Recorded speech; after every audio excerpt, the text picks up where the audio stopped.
Hello everyone, welcome back to the Fascinating Womanhood channel where we talk about all things that have to do with femininity and building strong relationships. I am Cherry Lynn and I am so excited to actually be in Dixie's house this time. Hi!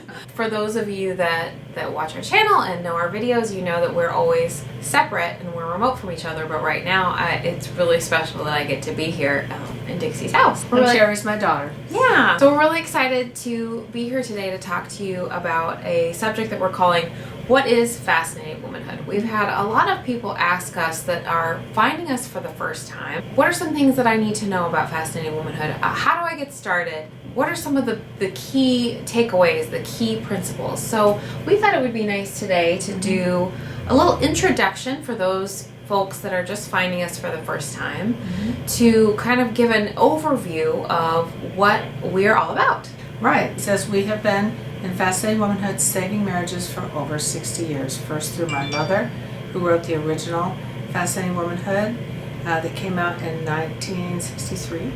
So it's really actually almost 60 years, but she worked on it for 4 years and had classes before that, before she wrote her book. Our principles in the books talk to single and married women, and we teach women how to do what they can do to create lifelong love affairs with the men that they love. Yes, and this is for, Fascinating Womanhood is for single women, married women, even younger. We do have some principles that you can even teach. We've had ladies say that it's successful teaching their younger daughters and their teens. Yes. So it's for everyone. Women. Yes. Yes. All women. So let's get started. Yeah. So we're going to go through main principles that we think are the most important that you should know about us when you are trying to discover whether Fascinating Womanhood will be right for you or not. The first one is we talk about femininity and all things to do with femininity, in rediscovering it, the great power that it has in your life, and how it can influence your self-esteem, your ability to succeed, and everything in your life, because you are female. And it also helps you to understand what true femininity is, because for a lot of us it's been lost. I had a friend once that said to me, doesn't the definition of femininity mean weakness? Right. And that is just not true. We really explore what the true definition, like she said, what the true definition of femininity is, and the strengths and all of the positives that we believe most women are either not aware of or have lost over time, and or maybe have never even discovered it to begin with. Yeah, there's too many women today that unfortunately think that to be more like men is what will get you what you need and what you want, when actually the opposite is true. It's being more understanding femininity, which includes the way you move, the way you dress, your feminine attitudes about things, the way you talk to people. All of those things, when you understand them and apply them, will help you have better self-esteem, help you be more successful in your life, your work, everything you do, because you're playing to your strengths. And I think you touched on the mannerisms and the appearance. We touch on that because to us that all has to do with femininity. There's a big movement right now, I think, with femininity, which is great, especially in social media. And a lot of the ladies out there that are pushing the feminine voice, that are using their feminine voice to kind of bring back femininity, don't as much touch on confidence and self-esteem, but we actually do. We talk a lot about that, and we have the tools to teach you how to build your self-confidence, build your self-esteem, and all while being really feminine. So it's a very large package. And just to mention, I'm glad you brought that up, because the original Fascinating Womanhood that my mother wrote touched on a few of these things. But the new book that I wrote, Fascinating Womanhood for the Timeless Woman, goes a lot more into detail and gives you a lot more information, including on how to understand you and how women are of just immeasurable worth, just being a woman, and lots more. I think there's a lot of misunderstandings that we believe that women should be only housewives and not work and only stay in the home. And we actually, Fascinating Womanhood, we love it when women can stay home, but actually the femininity part can apply to women that work, women that stay home, women that aren't mothers, women that are mothers, the femininity tools and the successes that we have apply to all groups of women. The next principle, main principle we talk about in Fascinating Womanhood is understanding men. It's a big one. It's a big one. It's a big chunk, because we give women a key, or almost like secrets, to understand your man and the male brain, including and also your own. But when you understand a man, the things that he does that frustrate you, you're going to understand why he does them or why he doesn't do things. Yes. And when you do, it can really help knowing how to respond and lessen your frustration. And part of understanding men, we can really explain to you not only what men are thinking and how they think and their thought process patterns, but how they feel. And it's not that we know your specific man, but we have a lot of research and years of practice of understanding how men feel about things, what men tend to do. Of course, every man is different. It's not a one-size-fits-all, but we do have a lot of really great, like as Dixie said, keys for you that will unlock a lot of what is more than likely going on with him. Well, there's some things that are almost universal with all men. They all tend to have masculine pride, and we explain that, although their type of masculine pride can vary. They all very easy to build up walls of reserve. Women do too, but we go into that as well. The power of being able to accept them as they are and where they are, and what that does to him when you're able to do that, which means learning how to accept them and try not to change him. In other words, you're not trying to make him your project. When he's accepted, the feelings that he'll have, a feeling love for you, will actually do more to encourage him to want to be better himself. So it's a principle that has been going on from the beginning, and I think one of the things that I love about it is the inspiring masculinity part, because we talked just a minute ago about femininity and how important that is to us at Fascinating Womanhood, but also masculinity is also something we very much believe in. The importance of femininity and masculinity, and understanding men kind of helps teach you how to inspire him to be more masculine, not change him to be more masculine, but inspire him. And that part, I think, to me is really powerful. And also the last point of understanding men is the power of admiration and how men need it, and specific admiration, not I admire you, but being specific in your admiration, and being sincere and specific on a constant basis. The last main point is taking those principles for femininity and understanding men and taking that to build the lifelong love affair that you can have with this man that you've chosen to spend your life with. And what do we mean by lifelong love affair? What we mean by that is the honeymoon doesn't ever have to end, Yes. ladies. It doesn't. And you may think that's not true, but I have it. My mother and father had it. Some of my sisters have it, and I know other people do. Fascinating Womanhood has been building these romantic marriages for many, many years, and you can too. What happens is people say the honeymoon ends. It doesn't have to end. That feeling that you have when you look at him and you feel like you're so in love with him, you can have that your whole life. And we can teach you how to have it. Yes, yeah. As long as he's a basically good guy. Yeah. He's not going to be perfect. He's going to make mistakes. We talk about the importance of being a domestic goddess and creating atmosphere in your home, and the power that brings into your home, and strengthening your home and your family, because any nation that doesn't have strong families can't survive. We've actually done videos on this one. This is a very important one. You should definitely check out the tag that we'll attach to this video on domestic goddess, because that's a whole huge subject. The domestic goddess is also a really fun subject that a lot of our ladies that know us and have been following us for years, the domestic goddess is really fun. And another principle that's in that section of my book is girlishness, and we debated where to put it because it actually could be in all of the sections. Yeah. But we put it there because it specifically helps with everyday misunderstandings and things with your man. For those of you that don't know what girlishness means, in the original book from the 60s, it was called childlikeness.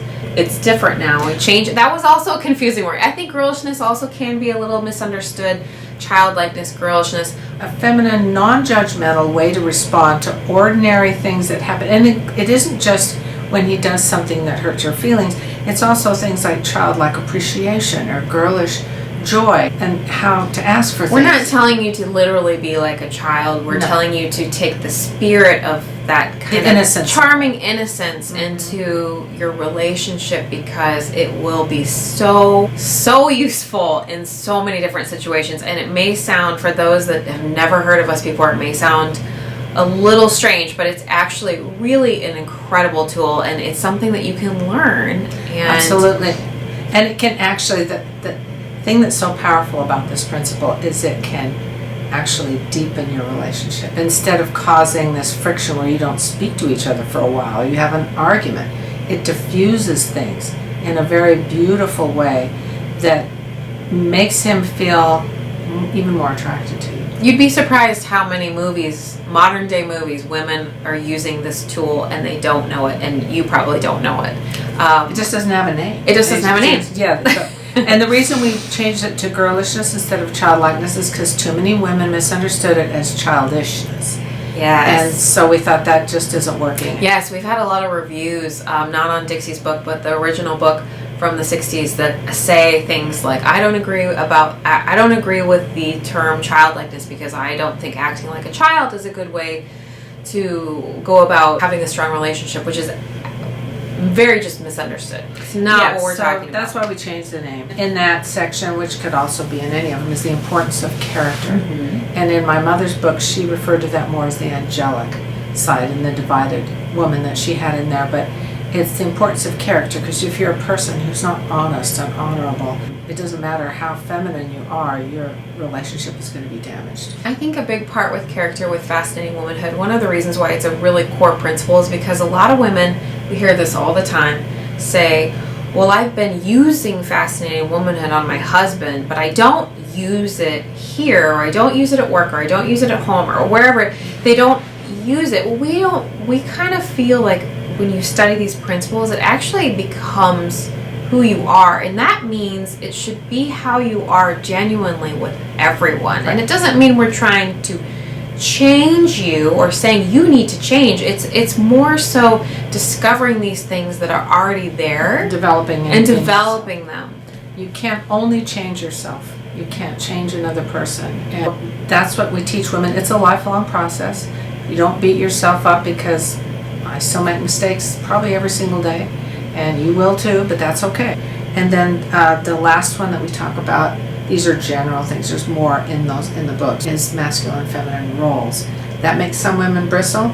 Yes. But it's not meant to, because it's a way to have order. No company functions well without some kind of organization and order. Everyone doesn't do everything all the time. I think, as centuries and times have evolved, women and men have had different roles all throughout time, and we have kind of come up with a more general way of speaking to men's and women's strengths, and it's natural masculine strengths, natural feminine female strengths. It's playing to your strengths, and that's how we can help you if you have a household that you feel is not organized, or it's there's a lot of contention. We can help you as a woman searching for femininity and building a stronger relationship. We can help you determine how to have a more peaceful home and a more organized home, and while having a really strong relationship at the same time. Can help with children, how to deal with children. Yes.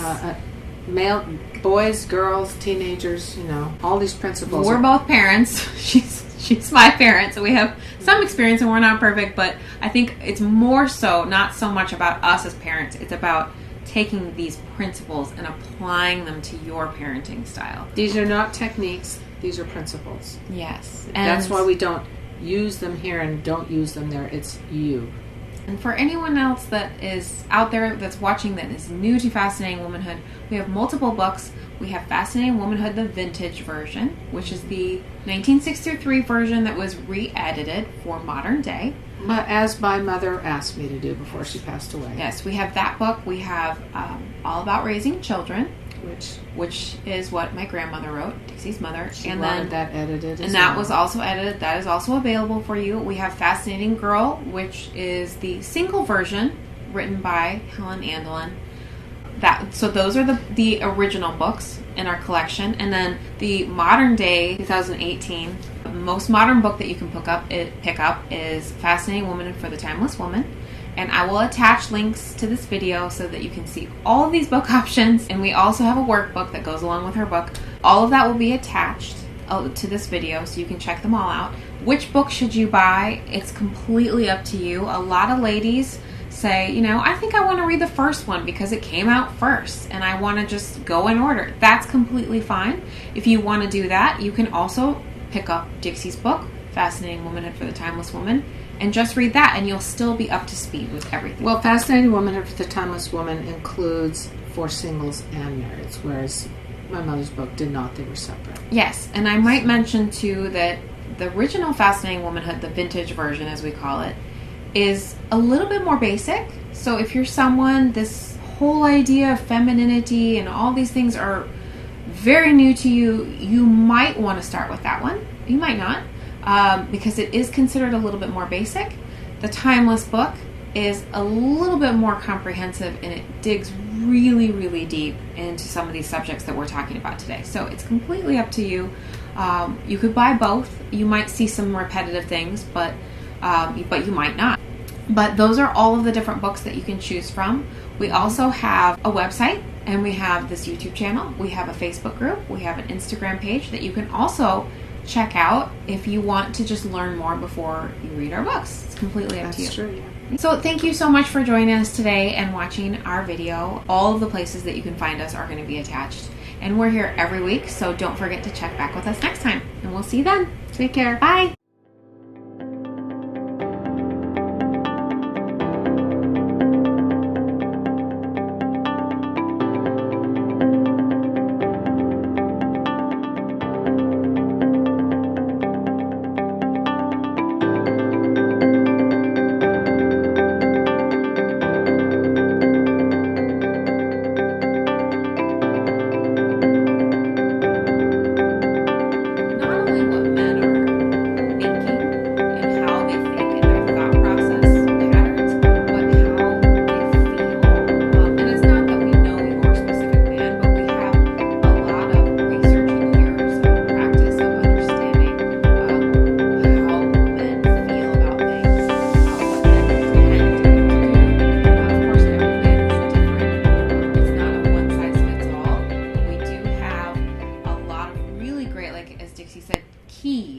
For you that will unlock a lot of what is more than likely going on with him. Well, there's some things that are almost universal with all men. They all tend to have masculine pride, and we explain that, although their type of masculine pride can vary. They all very easy to build up walls of reserve. Women do too, but we go into that as well. The power of being able to accept them as they are, where they are, and what that does to him when you're able to do that. Which means learning how to accept them and try not to change him. In other words, you're not trying to make him your project. Like it took me 15 years to train my husband in the way that I wanted him to be.